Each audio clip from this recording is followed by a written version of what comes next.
Hello, everybody. Hello there. How is Cambridge doing tonight? How are you tonight? How's everybody doing? It's so great to be here on the show. Let me just move my microphone. Oh, that's much better. Well, if you don't know me already, my name is Rory. My name is Rory McNamara. I just had a sandwich across the street, so just give me a second to adjust my stomach.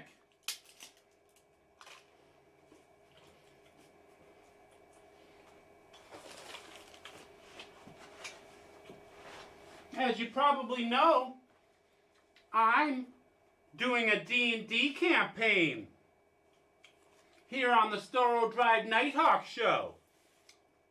And I've invited a few different guests tonight to be on.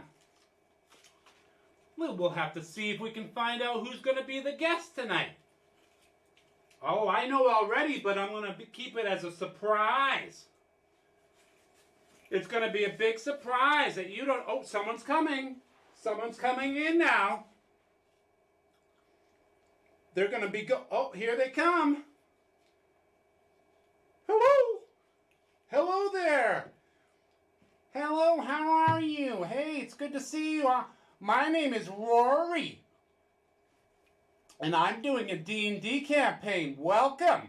Welcome. And what is your name? My name is Max. Oh, Max, it's good to see you. Good to have you aboard. Why don't you make yourself comfortable? Oops. Excuse me. Max, just kind of... Let me just get my bearings here, Max. Oh, I guess you could say I'm putting in a maximum effort tonight here on the Storrow Drive Nighthawk Show because I'm doing a D&D campaign and it's very exciting. But it gets complicated sometimes. You have to know all the rules. All the rules involved. Come on back in, Max. How's that? Oh, that's great, Max. You just stay right there. We're going to start playing our D&D. And do you remember where we were last time? This is episode number 2. But we're missing one other person from your party. Hey, what's going on? It's me, Whitey. Oh, there's the party misser. That's Whitey. That's Whitey O'Brien. I can talk for myself. Yeah, it's Whitey O'Brien. I'm here. I made it back. Oh, excuse me. And who is this little thing? Who is this little creature here with us? Well, they say their name is Max. Max? Well, it's good to have you aboard, Max. You're going to be here to play some D&D, huh? Is that right? Oh, move closer. Okay, yeah, we can get on closer. So, Max, you're here to play D&D. Maybe you can help me out, because I'm kind of new at the D&D thing. I'll do the best I can. Thank you, Max. Good to have you aboard. Like I say, I need more experienced members of the D&D community here. Let's move on in here. Get ourselves ready. So, what's the name of this dungeon again? This is part 2. This is episode 2. What's the name of this dungeon? Well, I'm glad you asked, Whitey. The name of this dungeon is the Tomb of Horrors. Yeah, the Tomb of Horrors. Can we see that? It's a module. It's a dungeon module. And it was written by Gary Gygax. Gary Gygax? I've heard that name before. Yes, he's the inventor of Advanced Dungeons and Dragons. Gary Gygax is quite a person. Unfortunately, he's no longer with us. But he wrote some of what I consider to be the best written, imaginative things ever made in the history of American literature. I actually feel that way. And I actually like to study English at my school, and I really feel like Gary Gygax, some of the things he wrote were cutting edge. And more than that, they were inspirational to me as a youngster and continue to be because I'm still quite young, and I'm only in the 9th grade at Waltham High School. Interesting. Show me that module again. I just want to see the picture. Here it is. Yes, it's called the Tomb of Horrors. The Tomb of Horrors? Sounds like a nice place. So where were we last time? Refresh my memory. Max, it's good to have you with us. Thank you. Yeah, so Max is going to take half the party then. So we have an understanding that I'm going to get a little help on this campaign. We just entered the Tomb of Horrors, and what happened last time? Let's do a recap. Well, I can tell you that last time you had a character who was walking down the hallway of the entrance to the Tomb of Horrors, and you found out that he fell into a pit. And unfortunately, he passed away because he did not make a saving throw versus poison. And so he died at the bottom of that pit on the spikes. He died. What does that mean? Does that mean we can get his body and bring him back to life? Well, actually, that does happen in Dungeons and Dragons, but I made a saving throw, like I said, against poison, and it's very doubtful that you will be able to retrieve his body, because even now there's rats that are slowly eating his flesh. Rats! You didn't tell me about the rats. Oh. Yeah, we didn't know about the rats. Okay, well, I guess, how far down the hall can we see? How far down the hall can we see, anyway? Well, you can see about 100 yards with your torch. And the corridor is 10 feet wide and goes 100 feet that you can see. There are mosaic tiles all along the way. Very interesting. You should inspect them. All right, that's what we're going to do. Now, refresh my memory. What are the names of all of our characters on this little mission here? Who are the...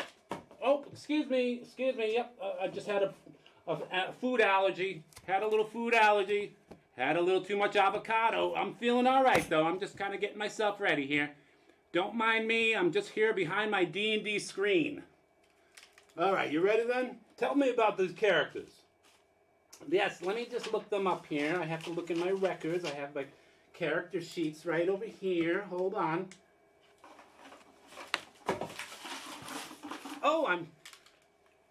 I'm just feeling a little dizzy. I think I haven't been taking in enough water lately, so I think I'm slightly dehydrated. I'm all right, though. Don't mind me. I'm just looking up these character sheets for you so I can tell you. Sometimes it's just a balancing act, isn't it? All right, let's get to it. You're wasting my time. This D&D seems to take a long time. Well, as a matter of fact, you have a point there, now that you mention it, Whitey. So let me just look now. Okay, I've looked up your character sheets, of which I have them right here, by the way. These are your sheets. And it says that you have, of course, Casal was your first level thief. Yeah, well, Casal's the one that fell in the pit. And I guess you said he didn't make a saving throw versus poison, is that right? That's right. You are smart, Whitey. That's right. You also have a good memory. Yes, unfortunately, Casal, your first level thief, has passed on. And the rats are eating him now as we speak. In fact, to symbolize Casal's memory, I have something I'd like to give you. I'd like to give you this. We're just going to put it, we'll put it right about here on the table. Just to kind of, I think it'll just kind of symbolize Casal's memory. Oh, you got a sixth sense of humor, I think. What? Oh, I got to be reminded now. Who else is in this party? Well, you also have Xander. You have a 3rd level MU elf, and they have an armor class of 5 and 12 hit points. And their name is Xander. Xander, he's a magic person then. That's right, he's a magic user. I see. All right, who else? Well, moving down the list, you have a paladin of the 5th level whose name is Unger. Unger, I remember Unger, yeah. Unger's going to be pretty good, I know that. Who else? Well, you also have Finn, a druid fighter of the 4th level named Finn. And they have, an armor class of 10 and 18 hit points. Finn decided not to wear any armor on this mission. Okay, I guess that'll help them with their dexterity and getting around more, having more capabilities. so I can understand wanting to travel light. Who else is part of this group? Well, you have two other characters, and I'm gonna let Max take control of those characters. Is that okay with you, Max? Okay, Max. Well, you're gonna take control of the two henchmen. Henchmen. So they're like for hire. That's right. They're henchmen. They're hench people, and they're for hire. And Max is gonna control them. So Max, you're gonna have control of. Let me look at my records here. Okay, Lemmy. You have a. Oh, it looks like a 9th level paladin. Lemmy's from my personal stash of characters, by the way. And you also have a cleric who's of the 3rd level named Claudette. So Lemmy, a 9th level paladin, and Claudette, a cleric of the 3rd level. All right, so we got a whole full-on group then. I suppose you could say that we're ready to walk on down the hall. Can we get over the little hole in the ground where the character has been I guess pierced by those spikes and poisoned by those spikes, and the rats are eating him? Can we climb over there so we don't have to deal with Casal no more? As a matter of fact, you certainly can. You can certainly do that. In fact, I would suggest that. It's about a 10-foot area you got to jump over, but based on all of your character's experience, you're able to do that with no difficulty. Well, let's do that then. Let's keep on going down the hall and moving on. I'm going to have Xander next in the party walking down that hall. Tell us what he sees. What does he see? Well, I will tell you. Firstly, this is a picture of the hallway that your party is traveling down. This is a drawing, of course, but it's a representation of what your characters see. As you can see, there's mosaic tiles, and there's all kinds of interesting artwork on the left and right-hand side walls. And the ceiling is only 10 feet high. It's a 10-foot by 10-foot corridor, and it goes 100 feet into the darkness. But thanks to your torches, you can see about 100 feet down that hallway. And it's all flat, except for the one area at the beginning of where there seemed to be like a sort of a pit that seemed to open up when Casal stepped on the floor leading up to it. Aha! Makes me think we got to put something down. Just like, maybe like a stick. We're going to use like a stick of some kind, just to kind of feel maybe 5 feet in front of us, so we can determine, let's just get this thing fixed up over here. Hold on. All right, we got it.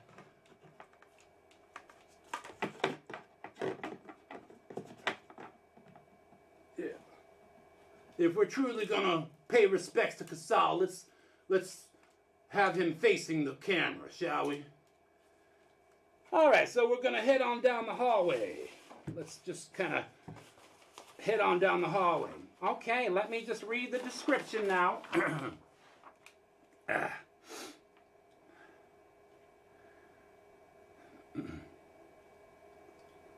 Okay, there's no stonework that can be seen on the walls or the ceiling, which is actually 20 feet above. I thought it was 10 feet. There's some kind of cement or plaster that's been smoothed over all of the surface and then illustrated. The scenes painted show fields with different types of animals grazing. There's pictures of a corpse with several wolves in the background. There's pictures of slaves, of human slaves, orc slaves, elven slaves, and there's strange human-animal mixture slaves, pig humans, ape humans, dog humans, going about various tasks. Certain areas of these frescoes show areas of a building and a library filled with books, scrolls. There's a drawing depiction of a torture chamber.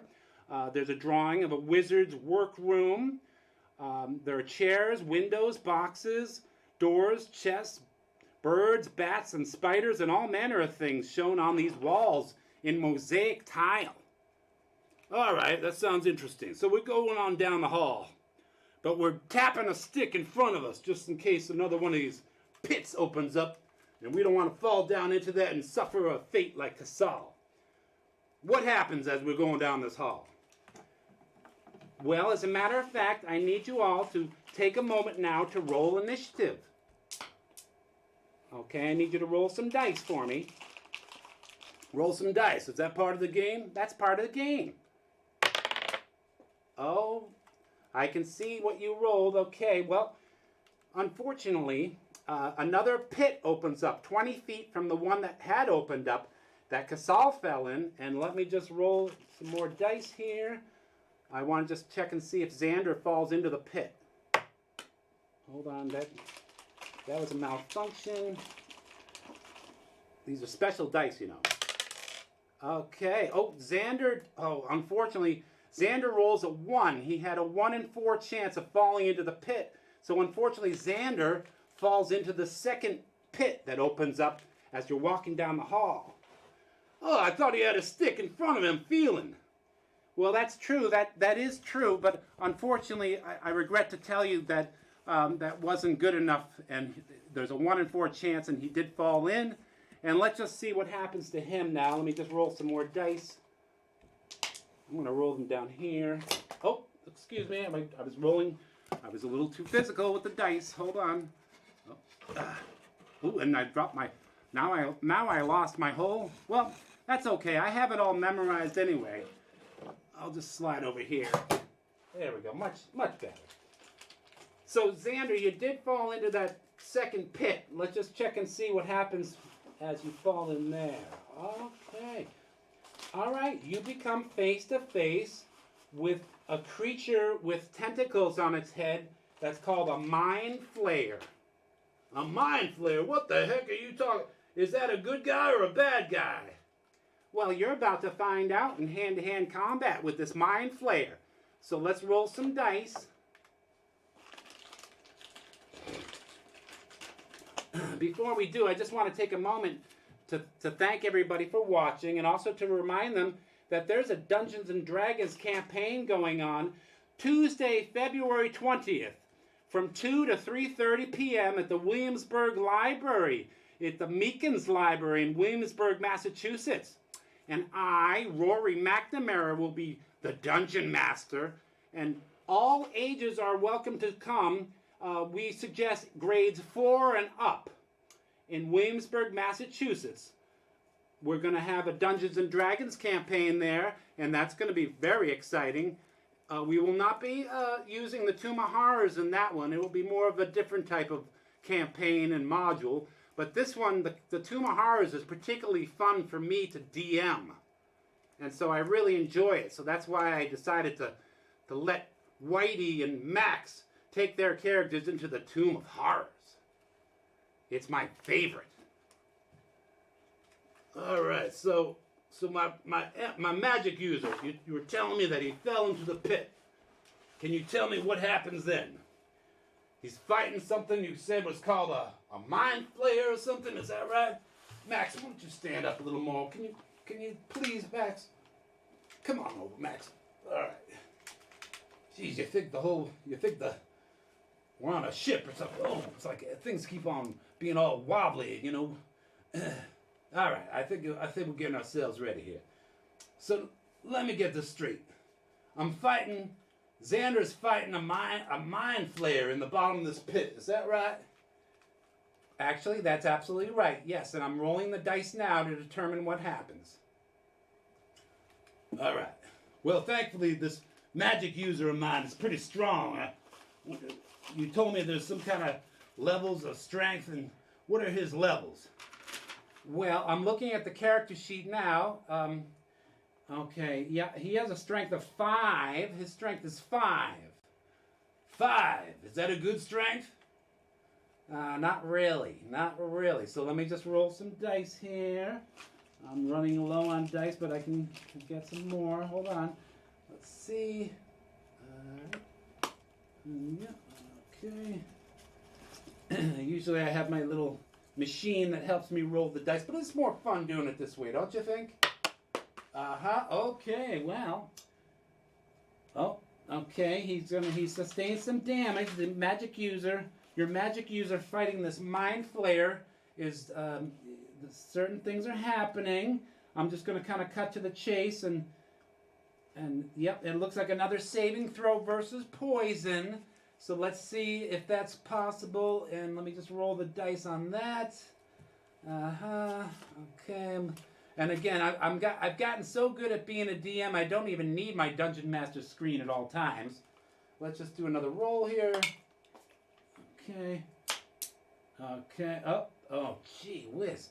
We're getting bad luck today. That's a 1. That's a 1 on a 20-sided die, which means that, oh, I hate to say this, but that's going to be, that seems like your character, Xander, your magic user, has unfortunately sustained damage that brings his 12 hit points are now going to be a shockingly low number. And then let's just cut to the chase and just kind of put this out there, okay? Yeah, whether we like it or not, Xander has expired. The Mind Flayer is literally sucking his brain from his skull. His skull stem has been, evacuated of its brain. Oh, that doesn't sound very friendly. Oh, that Mind Flayer.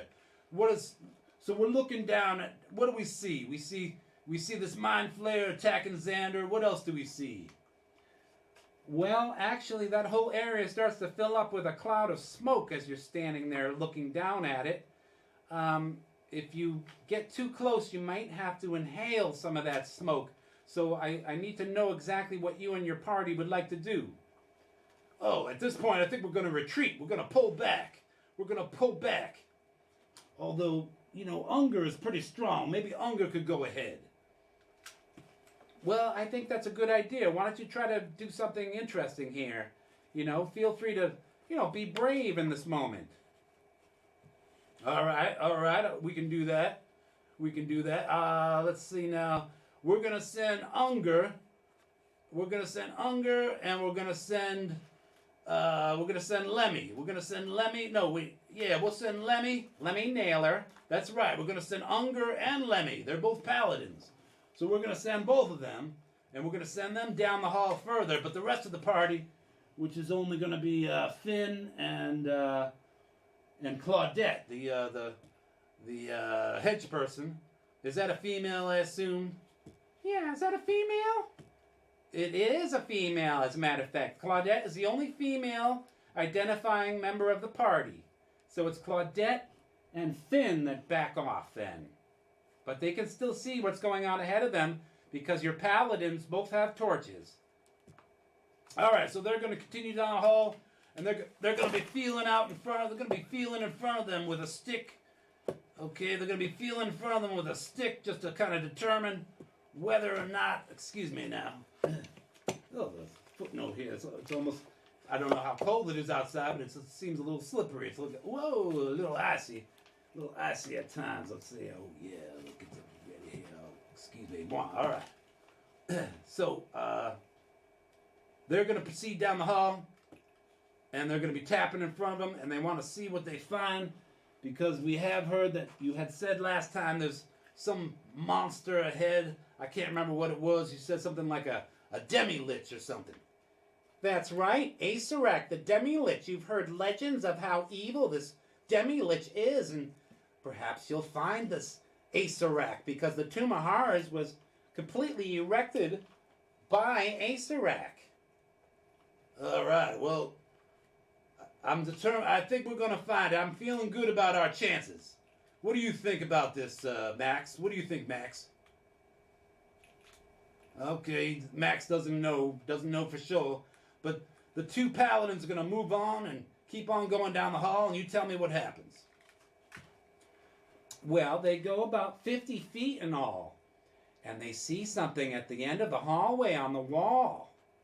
In fact, I have a visual I can show you. Just let me get it now. Hold on.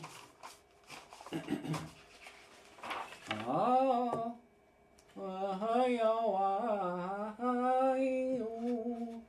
if I knew, I would be there with you. Excuse me, I like to break into song sometimes. All right, I got it here. It's all coming up now. Oh, here we go. All right, so this is a very interesting visual. However, I need to keep my wits about me here. Okay, let's see here. Okay, this is what they see at the end of the hallway. Okay, it's the image there on the left. Can you see? Can you see that? Take a look now. Okay, I can't show it forever. Here, I'll put it over here. Oh, there it is. Okay. So it's obviously kind of a mouth and kind of a horned face. Okay, y'all see that? That's at the end of the hallway. That's at the end of the hallway. Well, what the heck is that? Can you describe it in detail, please? And Unger's going to get close to it and investigate. I sure can describe it. Let me just take a look here. Okay. All right.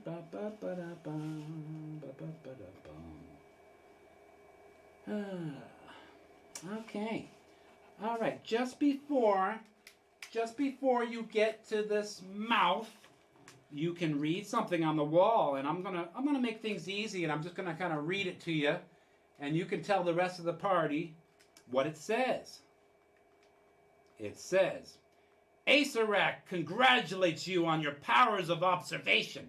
So make of this whatever you wish, for you will be mine in the end, no matter what.